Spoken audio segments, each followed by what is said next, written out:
नमस्कार दोस्तों, स्वागत है हमारे इस यूट्यूब और फेसबुक मंच पर। जैसा कि पता होगा कि एग्जिट पोल आ चुका है बांकीपुर का। 3 एग्जिट पोल में प्रशांत किशोर आगे हैं, वहीं एक एग्जिट पोल में एनडीए या बीजेपी के प्रत्याशी नीरज सिन्हा आगे हैं। अब मैंने भी जो ग्राउंड पर देखा था उसकी तहकीकात की, जातिगत जो समीकरण है उसको जोड़ा घटाया और मैंने भी कैलकुलेट किया कि कौन आगे हो सकता है। तो बने रहिए आखिरी तक। मेरा नाम है राजन तिवारी। देखिए, बांकीपुर में 3,97,000 वोट है, 34.5% वोट पड़ी है, यानी कि लगभग 1,36,500 के आसपास में मत हुआ है। अब इसमें जो है पिछली बार अगर देखेंगे तो 30 और 60 का रेशियो, मतलब 30% मत जो है आरजेडी को पड़ा था और लगभग 62% के आसपास में मत बीजेपी को पड़ा था। और जनसुराज को जो है लगभग 7700 वोट आया था, 3.5% वोट अन्य को आया था। अब इसमें एक और चीज़ ऐड कर लीजिए कि पिछली बार जनसुराज के जो चेहरे थे वो इतने बड़े चेहरे नहीं थे और जनसुराज ने इतनी आक्रामक तरीके से चुनाव नहीं लड़ी थी। तो मैंने जातिगत समीकरण और जो ग्राउंड पर देखा, उसकी तहकीकात की, उस पर जो रिपोर्ट बनाई, उसको मैं आपके समक्ष प्रस्तुत करता हूँ। तो देखिए, सबसे पहले तो कायस्थ के तरफ चलेंगे हम लोग। कायस्थ का जो वोट है वो लगभग 55 से 60 हज़ार वोट है, मतलब इन बिटवीन द 55 से 60 हज़ार वोट। और इसमें लगभग 19,000 के आसपास पोल इनका हुआ होगा, यदि 35% पोल माना जाए तो। अगर अपर डेविएशन में लेके चले, अपर लिमिट लेके चले, तो इसमें से मान लीजिए कि 19,000 का 19,000 वोट बीजेपी को गया होगा। हालांकि ऐसा होगा नहीं, 400-500 वोट जो है जनसुराज की तरफ भी गया होगा, लेकिन मैं मान के चलता हूँ कि 19,000 वोट कायस्थ का बीजेपी को मिला। मतलब जो वोट पड़ा है उसका 100% मान लीजिए। इसके बाद में यादवों की वोट जो है 40 से 45,000 है, 45,000 के अप्रोक्स मान लीजिए। 35% अगर वोट पड़ा होगा तो 14,500 के आसपास में वोट पड़ा होगा इनका। अब इसमें यदि हम देखते हैं तो बीजेपी और आरजेडी, इनको भी वोट गया है, बीजेपी को भी वोट गया है। चूँकि रामकृपाल यादव लगे हुए थे, नित्यानंद राय लगे हुए थे, तो बीजेपी को वोट गया है। लेकिन जो आरजेडी और मैं जनसुराज में बंटवारा देखा हूँ बहुत सारे जगह पे जाके, चाहे ओल्ड जक्कनपुर हो या विग्रहपुर हो वगैरह जाके, तो वहाँ पर मुझे 50-50 ये दोनों को जाता हुआ वोट दिखा है। तो यदि 14,000-14,500 वोट अगर पड़ा होगा, 6,000 आरजेडी को मान लेते हैं, 6,000 जनसुराज को मान लेते हैं और 2,000 मान लेते हैं बीजेपी को। बीजेपी को वोट गया है यादवों का इस बार।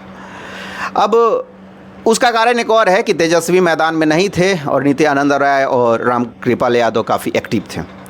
अब आगे चलते हैं। 35 से 40,000 के बीच में है मुस्लिम वोट। लगभग मान लीजिए कि 11,000 के आसपास में, सॉरी 13,000, 12,500 से 13,000 के बीच में ये वोट पड़ा होगा, अगर 35% के हिसाब से आप लेंगे तो। इसमें से आरजेडी को मैं दे रहा हूँ 2,000 वोट, 2 से 2,500। ज़्यादातर जो मुसलमानों का वोट है 75% या 80% के आसपास में, वो जनसुराज को गया है। तो उस हिसाब से लगभग 10,000 वोट मान लीजिए कि जनसुराज को मिला होगा। 1,000 को अदर में रखिए, मतलब आरजेडी में भी 2-4-500 और बढ़ जाएगा। 2-4-500 मान लीजिए कि दूसरे को गया होगा, तनवीर आलम खड़े थे, उनको चला गया होगा। 50-100 तो इधर उधर चला जाता है, बीजेपी को भी चला गया होगा। अब बैस का जो मत है वो है 30 से 35,000। अब 10,500 से 11,000 के बीच में इनका मत पड़ा होगा 35% के हिसाब से। इसमें जो है मैं बीजेपी को दिया हूँ 6,000, 3,000 आरजेडी को, चूँकि आरजेडी की जो उम्मीदवार थी वो बैश्य समाज की ही थी, रेखा गुप्ता। और मैंने जेएसपी को दिया है 2,000। बैश्यों के बीच में जनसुराज के भी बहुत सारे कार्यकर्ता थे, जो मैंने जो देखा है ग्राउंड पे, मैं उसके हिसाब से मैंने इसका आकलन किया है। चंद्रवंशी समाज, अब चंद्रवंशी समाज की जो पॉपुलेशन है वो 30 से 35,000 है, वोटिंग जो पॉपुलेशन है। इसमें से 10.5 से 11,000 वोट पड़ा होगा। चंद्रवंशी समाज के बारे में बताने से पहले बता देते हैं कि रामबली चंद्रवंशी, जो पहले एमएलसी थे आरजेडी के, वो अब जनसुराज में हैं और जनसुराज में उनका मुख्य दायित्व है अभी, वो चुनाव के प्रबंधक थे। यानी कि जो चुनाव प्रशांत किशोर ने लड़ा है उसके प्रबंधक एक चंद्रवंशी थे, रामबली चंद्रवंशी, एक्स एमएलसी। अब चंद्रवंशी में जो मैं वोट का विभाजन देखा हूँ तो 10-11,000 जो वोट पड़ा होगा उसमें 5,000 बीजेपी को गया होगा, 5,000 जनसुराज को गया होगा और 1,000 अदर मान के चल लीजिए। दलित महादलित में 28 से 32,000 वोट है, 10,000 के आसपास में वोट इनका पड़ा होगा। इसमें मान लीजिए जनसुराज को 6,000, बीजेपी को मान लीजिए 3,000, 1,000 मान लीजिए आरजेडी को। भूमिहार का 25 से 30,000 वोट है। अब इसमें जो है वोट पड़ा होगा 9 से 9,500। अब इनका मैं मान लेता हूँ कि 60-30 का रेशियो है, 60-40 का रेशियो। जनसुराज की तरफ भूमिहारों का वोट ज़्यादा गया है जहाँ तक मुझे जानकारी है। 6,000 मान लीजिए जेएसपी को, 6,000 मान लीजिए, 6,500 मान लीजिए जनसुराज को, और 3,500 मान लीजिए बीजेपी को। अब चलते हैं ब्राह्मणों की तरफ। 25 से 28,000 वोट ब्राह्मणों का जो वोट पड़ा होगा, 9 से 9,500 वोट का पोल हुआ होगा। अब इसमें मान लेते हैं कि 8,500 के आसपास में, 8,000 के आसपास में, 8-8,500 मान लीजिए जनसुराज को, 1,000 मान लीजिए कि बीजेपी को। ब्राह्मण का वोट नहीं कटा है, ज़्यादातर जनसुराज को ही गया है प्रशांत किशोर के चलते। कुर्मी वोट में डेंट लगा है। देखिए मैं बता देता हूँ आपको, मुझे एक जो है बड़े समाज सेवी ने कुछ दिन पहले बताया था, यादव कम्युनिटी से हैं, कि भाई कुर्मी वोट तो टूट रहा है। तो मुझे शुरू में जो है एहसास नहीं हुआ इस चीज़ का। मैं जब ग्राउंड पे गया, लोगों से बात किया, युवाओं से बात किया, उनके समाज के युवाओं से, तो पता चला कि कुर्मी वोट टूट रहा है क्योंकि लोग सम्राट चौधरी से नाराज़ हैं, नीतीश कुमार को हटाने के बहुत ही खिलाफ हैं। ये एक बहुत मेजर रीज़न है। तो कुर्मी वोट है 18 से 22,000, पड़ा होगा वोट 6,500 से 7,000। मान लीजिए कि 3.5 मान लीजिए, जनसुराज को 3.5, बीजेपी को 3.5। ये दम डेंट लगा है इस वोट में, दम मान के चलिए आप। कुशवाहा का वोट है 10 से 15,000 के बीच में, 6 से 7,000 वोट पड़ा होगा। मैं पूरा का पूरा वोट मान के चल रहा हूँ कि बीजेपी को गया होगा सम्राट चौधरी के चेहरे के चलते, और कुशवाहा समाज की गोलबंदी भी हुई है, तो उस हिसाब से सारा वोट गया होगा। हालांकि इसमें भी समाज में जेनजी हैं 200-400-500, तो इधर उधर गए होंगे, जनसुराज की तरफ भी आए होंगे, उनको भी मैं नेगलेक्ट करके चलता हूँ फ़िलहाल के लिए। अन्य वोट जो है, हाँ, इसमें राजपूत वोट जो है 18,000 से 22,000 है। इनका जो है मान लीजिए कि 7-7.5 के आसपास में पोल हुआ होगा। मान लीजिए कि 5,000 जनसुराज को, 2,500 बीजेपी को। इसमें भी जनसुराज का जो है पेनिट्रेशन, जनसुराज का जो है इसमें डोमिनेंस इस वोट परसेंटेज में ज़्यादा है इनके वोट में। मतलब आप मान लीजिए कि 60-70% जो वोट है, 70% के आसपास में, वो जनसुराज की तरफ गया है राजपूत समाज का। तो उस हिसाब से, और फिर अदर बच गए 20,000 के आसपास में। मैं मान लेता हूँ कि इसमें बीजेपी को 6,000 और 6,000 मान लीजिए कि अदर हैं 20,000। अब अदर में 7,000 पोल हुआ होगा। मान लीजिए कि इसमें 3,000 बीजेपी और जनसुराज को गया होगा, 1,000 गया होगा मान के चलिए कि आरजेडी को। अब ये मेरा जो एनालिसिस है, ये मैंने जो ग्राउंड पे देखा है वोट का बंटवारा होते हुए, उसके ऊपर है। हालांकि इसके इतर एक ये भी है कि लगभग 33% के आसपास में जो मतदाता हैं यहाँ के, 33 से 35% के बीच में, वो युवा हैं। और युवाओं की बड़ी आबादी, मतलब मुझे लगता है 65 से 75% के बीच में जनसुराज की तरफ वोट उन्होंने किया है। मैं जो ग्राउंड पर देखा हूँ, जो बात किया हूँ, उसके आधार पर बता रहा हूँ। तो उसको एक अलग रख देते हैं। सम्राट चौधरी का जो फेस लोगों को पसंद नहीं है, उसको भी मैं अलग रख देता हूँ फ़िलहाल के लिए। नितिन नवीन और बीजेपी की जो गोलबंदी है, जो बूथ मैनेजमेंट है, उसको मैं आगे रखते हुए ये सारा निष्कर्ष जो है डेटा मैं निकाल के आपको प्रस्तुत कर रहा हूँ। अब इसमें जो फाइनल जो मैंने जोड़ा घटाया, तो इसमें बीजेपी लगभग पहुँची 57,000 के आसपास, जनसुराज पहुँची 58,500 के आसपास, और आरजेडी पहुँची 15,500 के आसपास। और पिछली बार भी लगभग 3.5-4% के आसपास में ही अदर्स को वोट गया था, अन्य को वोट गया था। तो इस बार भी मैं मान के चल रहा हूँ कि 3.5-4% के बीच में अदर्स को वोट जाएगा। तो ये वोट है लगभग 5,000 के आसपास में। टोटल 1,36,965 के आसपास में वोट पड़ा है। अब सुनिए, जनसुराज मेरे आंकड़े के अनुसार 1,500 वोट से लीड कर रही है, और लगभग जनसुराज को जो वोट प्रतिशत मिलने वाला है वो 42.71% मेरे आंकड़े के अनुसार। बीजेपी को जो मिलने वाला है वो 41.62%, यानी लगभग 1.1% के आसपास में गैप हो सकता है। वही जो आपको दिख रहा है डेटा में कि लगभग 1,500 का गैप। आरजेडी को मिलेगा मेरे अनुसार से 11.3% वोट, लगभग 15,500। और 5000 वोट जो है अन्य को गया है, यानी कि 3.65%।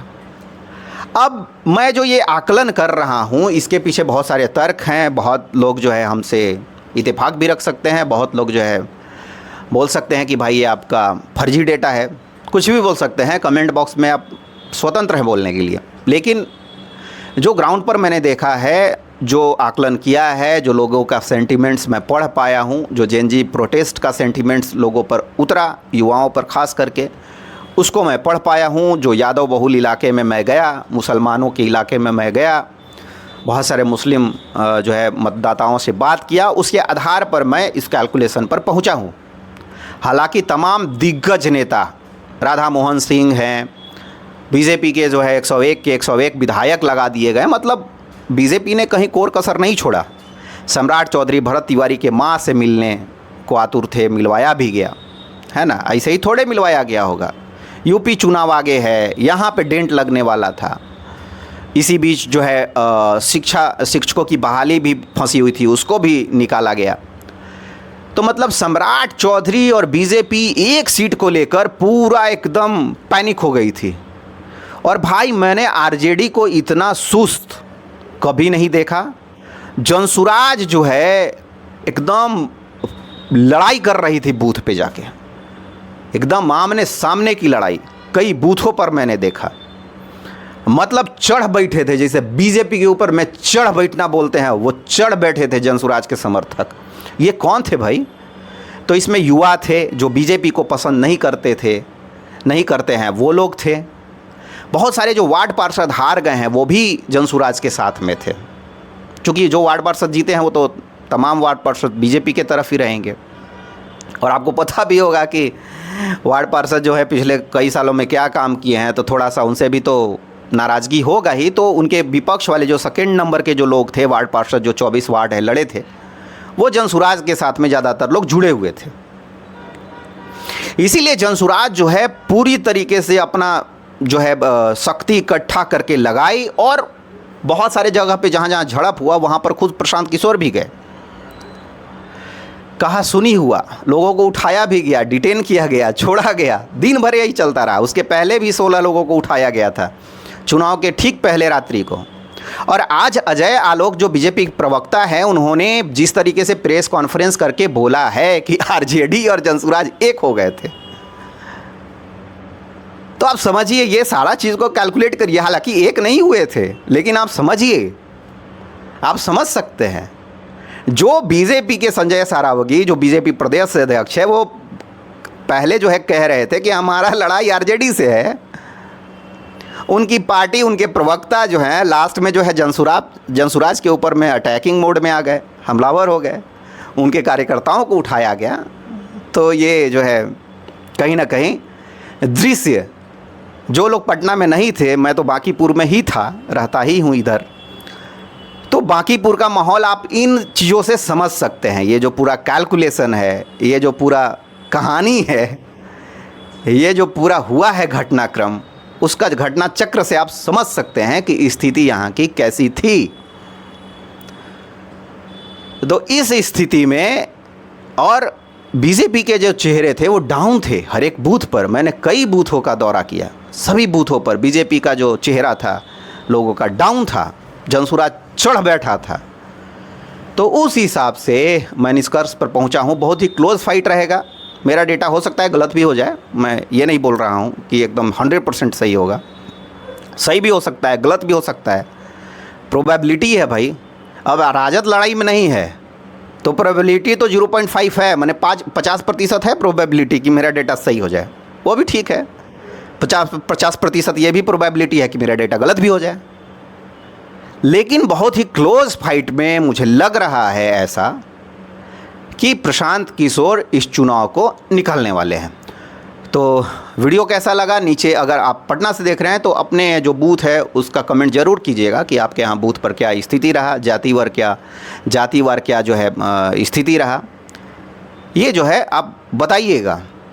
जो चेहरा जो प्रशांत किशोर का है उस पर ही चुनाव लड़ा गया। प्रशांत किशोर सम्राट चौधरी के विरुद्ध अटैकिंग रहे, कमज़ोर जो है दावेदार प्रस्तुत किया गया। ये कहा गया कि भाई हम तो साधारण सा बूथ कार्यकर्ता को लड़ा के और हरा के जिता देंगे। तो ये सब जो है नैरेटिव सेट करने का कोशिश किया गया। लेकिन आपने क्या देखा अपने बूथ पर? यदि पटना से हैं तो ज़रूर लिखिएगा। वीडियो कैसा लगा ज़रूर बताइएगा। फेसबुक पे नए हैं फॉलो कर लीजिए, यूट्यूब पे हैं सब्सक्राइब कर लीजिए और शेयर ज़रूर कीजिए। बहुत बहुत धन्यवाद।